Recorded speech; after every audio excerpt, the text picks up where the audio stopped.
Welcome to another episode of Corporate CPR, where we breathe life back into your organization, projects, and processes, giving you insights to recovery and avoiding corporate mortality events. Joining us today is Dr. Eric Daimler.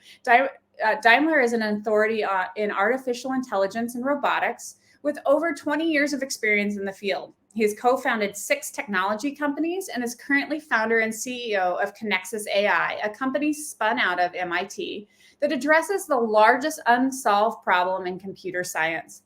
A frequent speaker, lecturer, and commentator, he works to empower communities and citizens to leverage AI and robotics for a more sustainable, secure, and prosperous future. Having experienced AI in the widest possible perspective, from academia to business and policy, Daimler has a unique outlook from which to consider the potential problems concerning the future of AI, as well as help frame the debate about possible solutions. Welcome, Dr. Daimler. I'm so glad to have you. Thank you. Thank you. That was a kind introduction. Before we really get started, I have to know, what is the largest unsolved problem in computer science? Yeah, that's a great way to start. It's a problem that I have to say I didn't even know existed, even though I have spent 20 plus years in and around artificial intelligence in various capacities. So the largest unsolved problem in corporate IT specifically, that's where the largest unsolved problem is, in the domain of computer science and corporate infrastructure, software infrastructure, is data interoperability. That's the last domain. You talk to the chief information officers of Fortune 1000 companies, and they will tell you data interoperability is what is a big danger for them in becoming calcified, in their inability to respond to whatever events come their way. So can you define that? Because not everybody may have heard that term before. So can you define? Yeah, the way that we often will experience it, it could be as mundane as when we call a credit card company, but any of the companies with whom we interact, we enter the credit card number on the phone, and then we're transferred to somebody, and then that person says, hey, just for security, can you enter your account number for me? And they always, well-meaning, they're doing their job, but they don't know that they're not telling the truth by saying it's for security. It's not because of security. It's because their systems don't talk to each other. There's some sliver of profiles where that entry into the phone connects to some backend and it'll be automated or somehow feed information to the agent. But that is such a fragile system right now that the person has to just say, hey, for security, because I don't know who you're talking to and I don't know what just came through the phone line. That's a type of data interoperability. It's because there's databases everywhere. Like everything runs on a database. Everything is connected to a database. And those databases don't like to talk to each other. They're just different. A technical term would be mismatched data. That's what we mean. And so those need to interoperate. And so I know a lot of companies go, oh, well, we have all these databases, so we're going to go have a big data project where they go and they build a data warehouse and they normalize all that data to bring it together. Yeah. And then, well, oftentimes they don't get the project done because it's a complicated project. Or if they do get it done, then it's like, now what? So what should companies be doing with all these disparate databases? Yeah, this happens all the time. At a small scale, it works just fine. So I've worked as an AI researcher and done my own share of data science, where I would bring data from very, very large data sets in different ways and clean it and bring it into a model that I'm going to begin designing. The problem is scale. So we mentioned this word big data, where the number of connections, the next number of entries might be in the millions, and then soon it got into the billions. But there's really a phase change, like from solid to water to gas, when you're talking trillions. You have to abstract what you're talking about when you're talking trillions. It's just fundamentally different. And the way data lakes data warehouses, lake houses, all these marketing terms. The way those are constructed is it can be fine at smaller scales. But when people think that they're doing something, it's a little bit like taking your collection of books and throwing it in a room and saying they're integrated now. Like, well, they're not, not really integrated until you try to retrieve that data, to retrieve that information. And then you'll have to do these clumsy exercises called, well, why don't we sort the books by color or by height? It's like, this doesn't make any sense. That's how data integration takes place today. So you'll have a little more intelligent ways of organizing that data. Doing decimal system is the way that many people grew up with. There's more modern ways of organizing it, but you can't throw all the books in a library. Actually, I can go even further on the library example. The way it's actually organized, not quite literally, but this is a bit more to the point, is you throw it in the library, and then people will look for the different size rooms in the library. They'll look for the shelves that can accommodate different heights of books. That's how the data then begins to be organized. It's just a mess. So you don't really solve the problem. And then the companies will spend millions of dollars. They'll go to the board and ask for millions of dollars to then integrate the data. And that'll happen on a small scale. And then they'll go back to the board 2 years later, and they'll say, hey, can I have another 10 or $20 million? We're just about done. And then they will go back another 2 years later, and they'll say, yeah, I know I'm going to get fired now, right? And that's what happened. Citibank wrote up $100 million and had to do another $100 million. And Bank Mizuho, imagine this story. This Bank Mizuho, this is a true story. So Bank Mizuho, they are trying to do, Mizuho Bank in Japan, they had to do this sort of data integration work across many, many different databases. They're in the final phase of this database integration. And stuff you and I wouldn't care about, except we get this little email that we get all the time. Hey, our systems are going to be down Saturday night for 2 hours. 2 hours. You won't have access to your bank account. Don't freak out. Except in the Mizuho Bank case, it didn't come back up at 2 a.m. on Sunday, or at 7 a.m. on Monday, or Sunday, or at 9 a.m. on Sunday. It didn't come back through Monday. Wow. The day. So imagine the customers waking up on Monday and they don't have access to their bank account online. They can't send or receive any wires. And they didn't know it would be coming up at the end of the day. Like, just imagine how freaked out you are. That's a bank customer. It's a big bank. That's the expression of data integration. You can imagine the pain and anxiety. That's really experienced all the time by big firms. It may not be as catastrophic as Citibank or Banco Italia or Mizuho Bank, but it really happens all the time. So let's talk about the people who are like the COO or the CFO, the people who need the data, but they're not, responsible over the technology. What kind of what questions should they be asking, or how do they make sure that the CTO or CIO is coming up with the right solution for their business problem?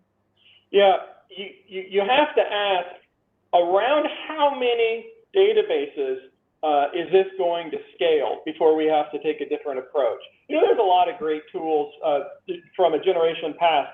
Informatica, Ab Initio, more recently, companies like MuleSoft.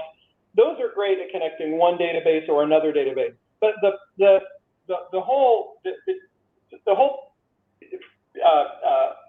weakness is revealed, politely said. When you look at MuleSoft marketing, and they'll say, hey, we do a good job connecting one database to another database, and that's true. But then they'll say, hey, if you really push our technology, we can integrate 3 databases. That's just unhelpful when you have 150, or in the case of one of our clients, 300,000.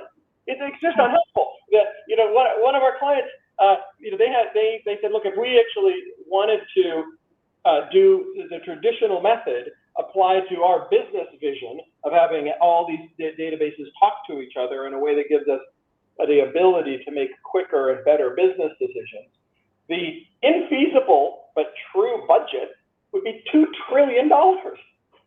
They just don't do it. So the companies do one of 3 things. One is they will scale down. That's what Citibank had to do on their second $100 million investment. The second is they will pretend something different is going to happen. That's what most companies do. They'll say, oh, we'll figure it out. We'll spend 20 million now, 20 million later. Or the third is they just don't do it. That's actually the most frequent way to address this. They'll just kick the can down the road. They'll just hope that something else will come along, or some other breakthrough technology to solve the problem. That hasn't happened in the last 30 years. I can tell you what it does happen, but that has not happened for any of these companies. So we run into these large companies all the time that say, look, our IT infrastructure is not keeping up, can't keep up with our business vision. That's actually what is impairing our financial objectives. We can sell the product, we can deliver to the customer in some sense, but the software architecture, the software infrastructure, some very boring sounding plumbing, not sexy like somebody's new phone, is impairing our ability to deliver to the customer. That's what's happening right now. And so what kind of so what are the symptoms of that? So what are the tangible things that then these companies aren't able to achieve because they're facing these problems? Yeah, it's that the systems can't talk. So in the public domain, besides the credit card one, besides the bank having problems, besides us calling customer service, another one that came up recently was during COVID, where we had a logistics company, and I didn't realize how big some of these logistics companies could be, but we had one client that had hundreds of thousands of employees. And really, more to the point, they had a client that had hundreds of thousands of employees, also a logistics company. And they had thousands of ships around the world, container ships. Each one of those has tens of thousands of shipping containers. Somewhere in there is the personal protective equipment. Right. Where is it? And you think, well, that's a pretty easy question, right? This seems pretty straightforward. It's not. It takes about 4 days to be able to answer that question. The company needs to say, dude, this is actually literally life-saving. Do I need to know where it is in the world? And do I send it to Atlanta? Do I send it to Athens? Where do I send it? That's a real business problem, and it doesn't work because of data interoperability. So that's interesting, because in my head, I'd be like, oh, well, everything should have an RFID. So the item number attaches to the container number that attaches to the, shipping manifest, which should all be in my system so that I could, instantly understand where it is, especially me as a consumer when I see where's my UPS package, and it can tell me. So tell me why, what was happening that makes it not that simple? So all of these databases have their different representations. That's it. So it may sound really mundane when you and I are talking about onesie-twosies, but again, when you're talking about billions or trillions, the problem becomes of a different nature. Okay. So how this expresses itself is we're working with a large hospital chain in New York. They wanted to be doing COVID research. They were looking to, and this is one system. This isn't even between different hospital systems. This is one hospital system. Their data relationships, and again, this is the point. So big data is somewhat an old term. Yeah. The new way to think about this domain is in data relationships. That actually is more important than the data. The data about what your eye color is or my eye color is doesn't really matter. The relationship that our eye color might have to the degree to which a bank grants us credit, that matters. That matters. I want to know if somehow my height is related to the degree I am susceptible to COVID. That's a data relationship. Right. My data on my height, who cares? But that relationship, that's gold. That's what needs to be protected, and the meaning of that data is where the whole world rests. So in this hospital example, one part of the group represented diabetes as yes, no, diabetes, yes, no, diabetes, yes, no, diabetes, yes, no, on the rows. Another part of the hospital group, well, maybe they started a little later, maybe they were, for whatever motivation, they represent it as diabetes. How long ago? Diabetes. How long ago? Another group, diabetes. How much? How bad? How's it being treated? And then you could have a third one where the people made for any number of motivations, but let's just say they were just well-meaning people, and they were just filling in forms. Right. You know, I'm trying this, that other thing, and they're talking nutritionists, you know, that's all in the data. And so this is one hospital group, and so in one way, this is diabetes being represented differently. So you're right that all these databases have diabetes, and all these systems, in theory, in the outset, they should all talk to each other, but they don't. You know, we've experienced. I had the good fortune of serving under President Obama earlier in administration. Famously, healthcare.gov had a problem launching. The reason that had trouble launching was because databases don't like to talk to each other like this. So at a small scale, when they tested on a couple thousands, is what they did. They tested on a couple thousand, like everything works fine. When you then hit it with tens of millions, all of a sudden, then stuff started to break. Then the reason, literally, how they experience breakage in this point is you'd have exceptions. Oh man, I didn't realize diabetes is represented differently in this little county in Georgia. Oh man, in this hospital group within New York City, diabetes is represented differently still, and they had to be correcting this. That's how the scale breaks.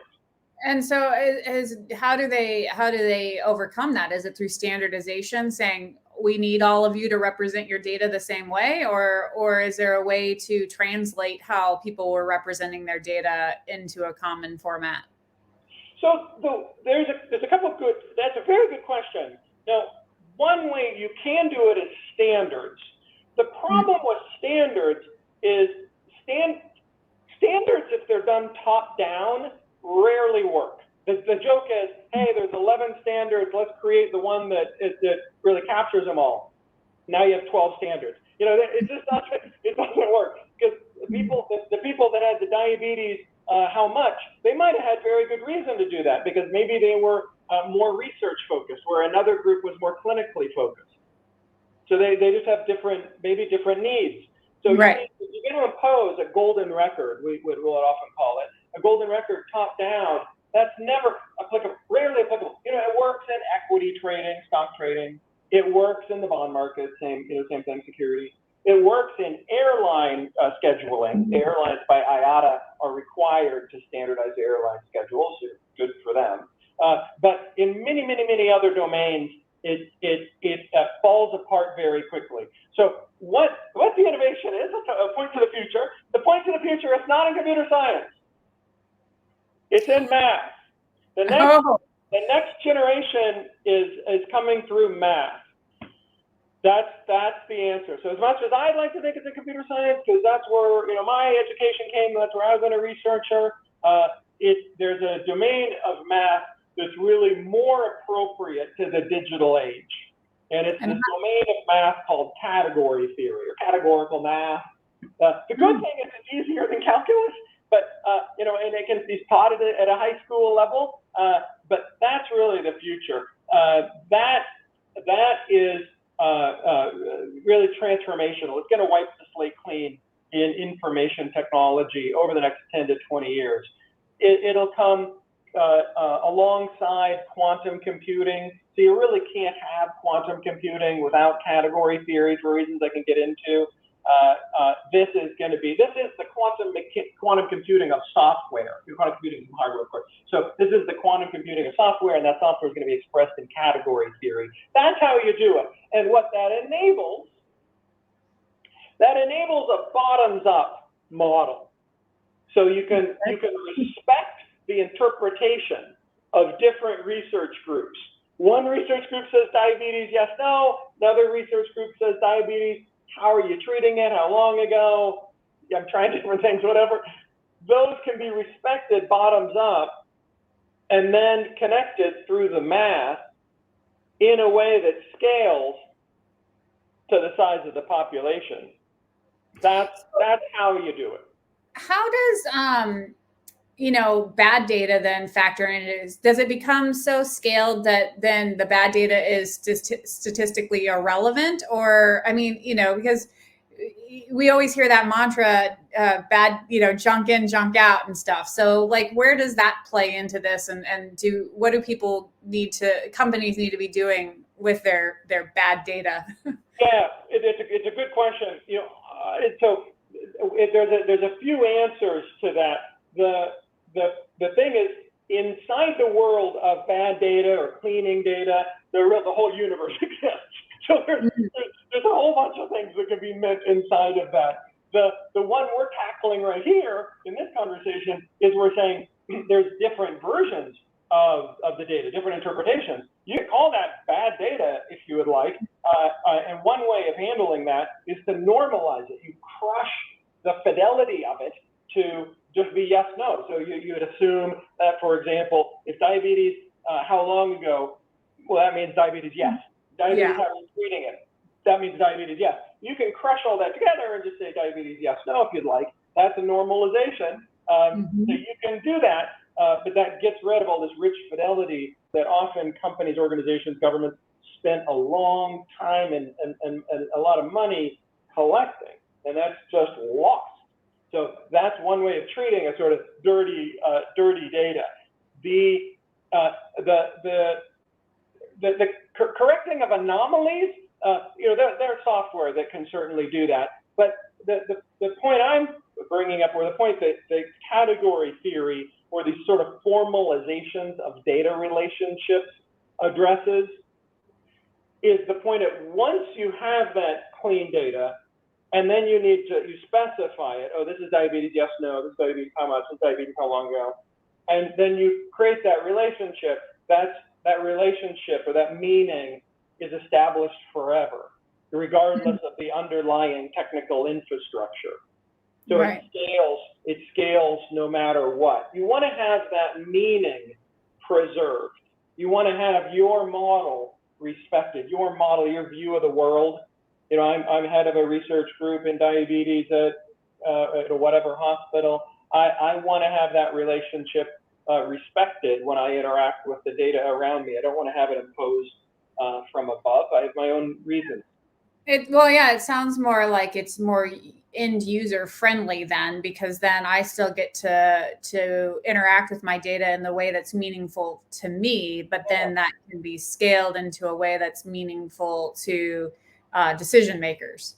Yeah, and also if you're talking about corporate mortality here, really what happens as companies get older, and this is really how it goes. You can talk about corporate culture, which my wife loves to talk about. You can talk about other sort of shenanigans by my managers, but the IT infrastructure being unable to cope with new realities is really fundamental. I'd say it's foundational.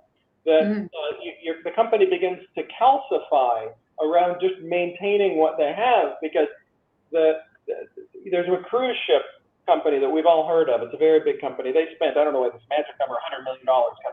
They spent also $100 million to integrate all of their existing data sources, and it works. They spent 10 years, $100 million. The problem for them is that as soon as they add another data source, so maybe they add a new excursion partner. Maybe they add a new small ship experience that they want to integrate with their big ship experience. That's another data source that then has its own set of data relationships.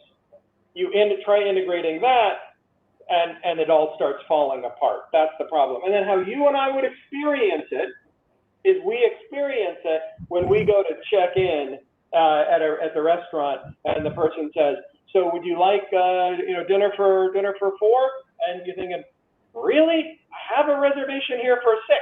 Like, I got my family. We're here 6. Why are you asking about 4?" That's how that's experienced by a customer. So what does the cruise ship do then, the company, if they're in that situation? I mean, if it took $100 million to get there, what's it going to take to get to a state that's going to be more flexible? Well, not the $2 trillion that we mentioned earlier. Not the $2 trillion. If they take advantage of the software that's built upon this new discovery in math, where our company is one, but there are certainly others.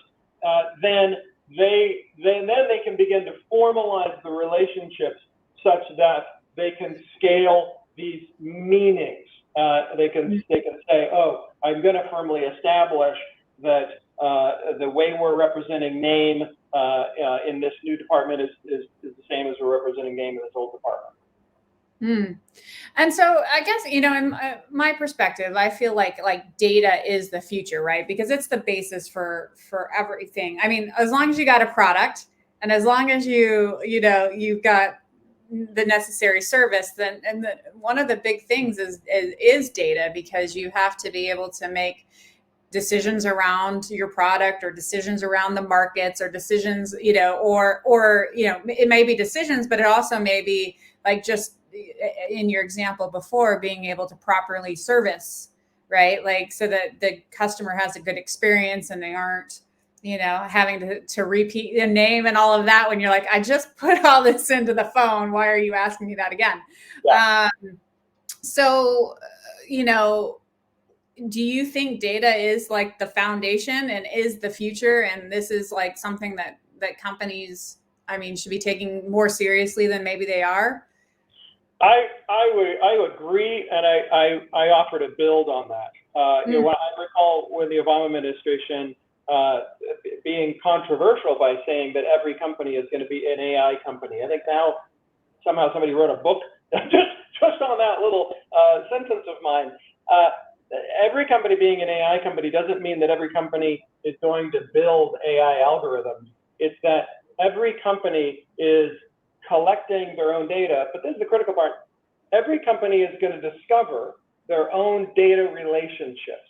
I can't emphasize that enough. That is more important than the data, because data itself is going to become more and more public, more and more available, more and more free, and data by itself, data about my height or my hair color or whatever, that isn't interesting.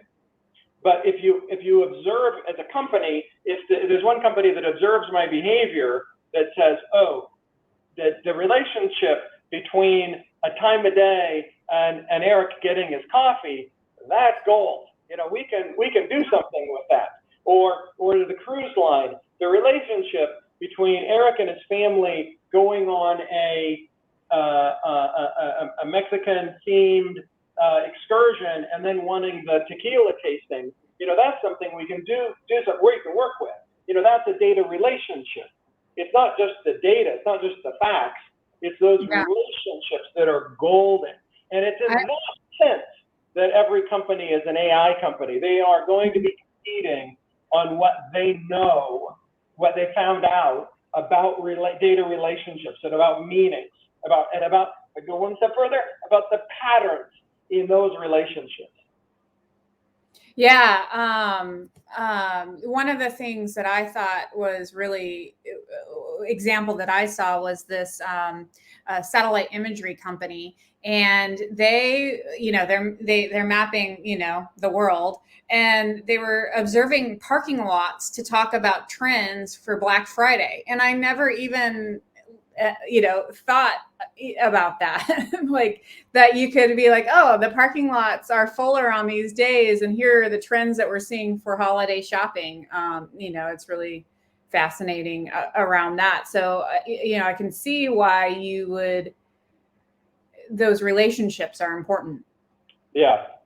Yeah, and how this expresses itself, how data interoperability expresses itself in those domains would be an example, such as having different satellite vendors, vendors of those data, brought together inside of one collection that then could be analyzed.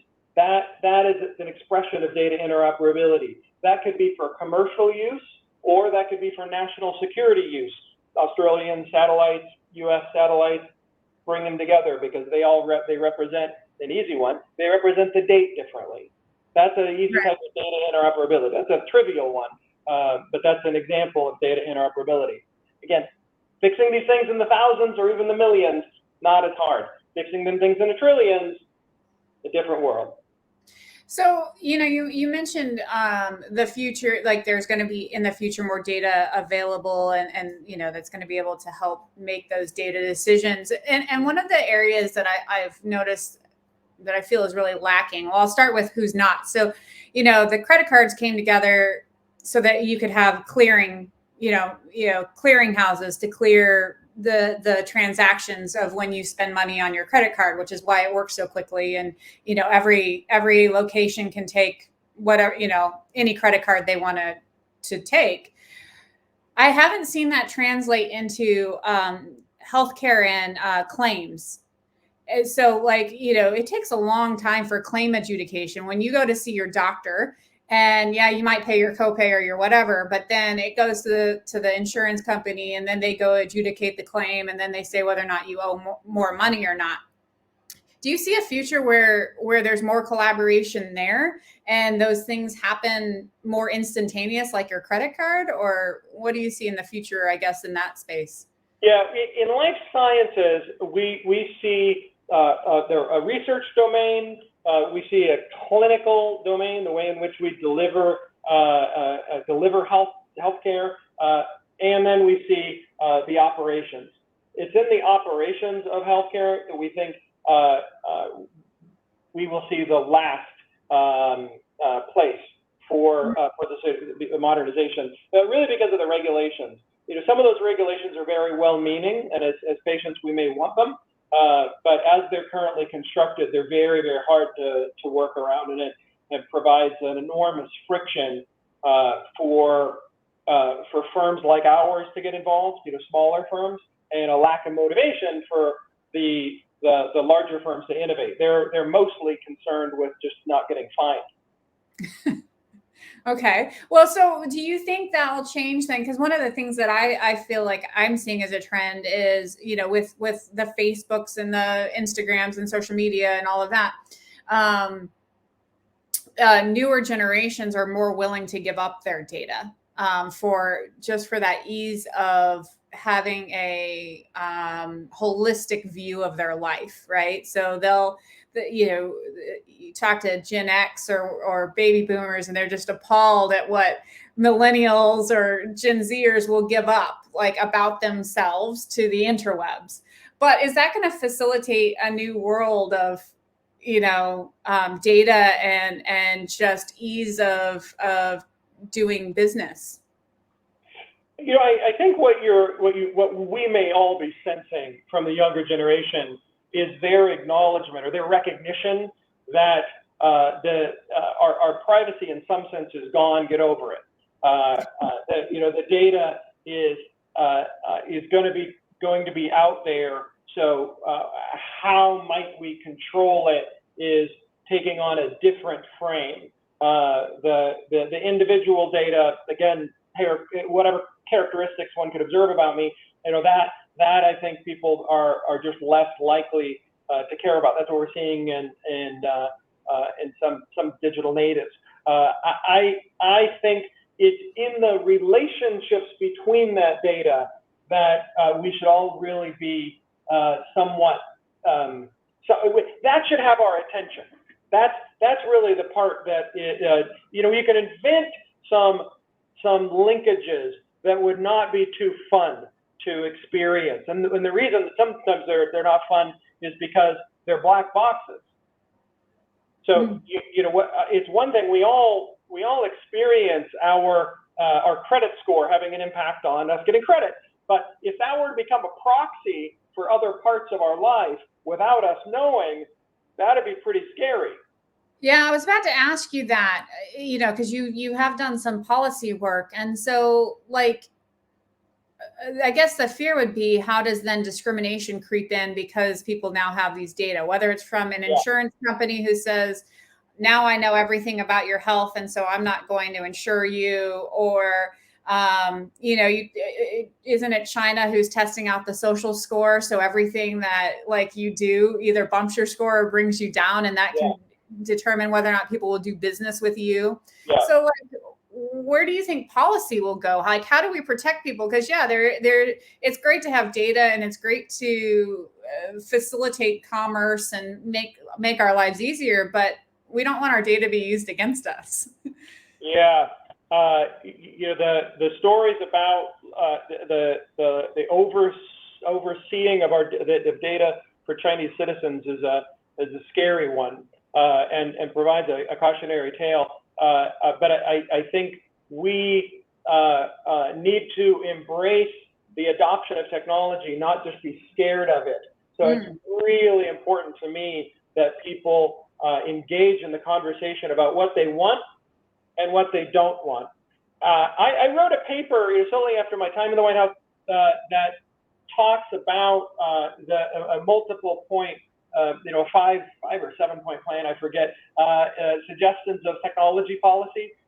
That sounds pretty geeky, and that's probably why it didn't get a big uptake in readership, but I have some suggestions.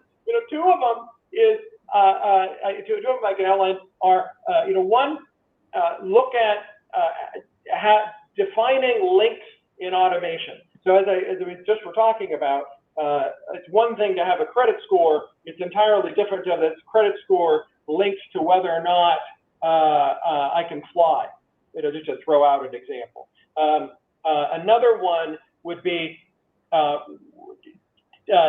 tell me exactly what you want to have happen out of this automation. So a lot of times people want to automate things, which is fine, but we can, as a computer programmer, we can automate a lot, but maybe we just don't want to be automating some things, especially if there's a chance of error. You don't want to be, it's fine if something says, 95% accurate, but you don't want a car, for example, an automated car to be 95% accurate at stopping at a crosswalk. Right. So tell me exactly what do you want to have happen? Do you want to have the car slow down? Do you want it to always stop? Do you want to stop and flash the lights? You got to tell me exactly who's going to happen. Interesting one about the crosswalk is, at some point, us as a society, we as a society, whatever, we're going to have to decide who's liable in those cases. It could be the car manufacturer, if it's automated. It could be still the driver, they have to still pay attention. It could be the computer programmer, they somehow made an error. Who is liable, or maybe the pedestrian. Pedestrian needs to always be watching out for automated car. We will as a society have to have that conversation. So those are a couple of different ways to think about, let's say, the digitization of our world or the automation of our world. But in any case, I just cannot say enough how much I encourage people to get involved in these conversations, because our future as a society will depend on the degree to which we can embrace the appropriate application of these digital life-saving technologies. Yeah, no, I mean, it is. It's going to be a whole new world, and it's moving there so quickly. So in wrap up, what would you say are the 3 things that companies need to do to avoid a mortality event around cause of death data? So what are those 3 things that you would recommend organizations do? Yeah, the first is there's a thing called formal methods, which is kind of related to category theory, which really defines a framework for specifying with increased precision exactly what you want your systems to do and how they relate to each other. That's really foundational. You can't work in just probabilities as your scales increase.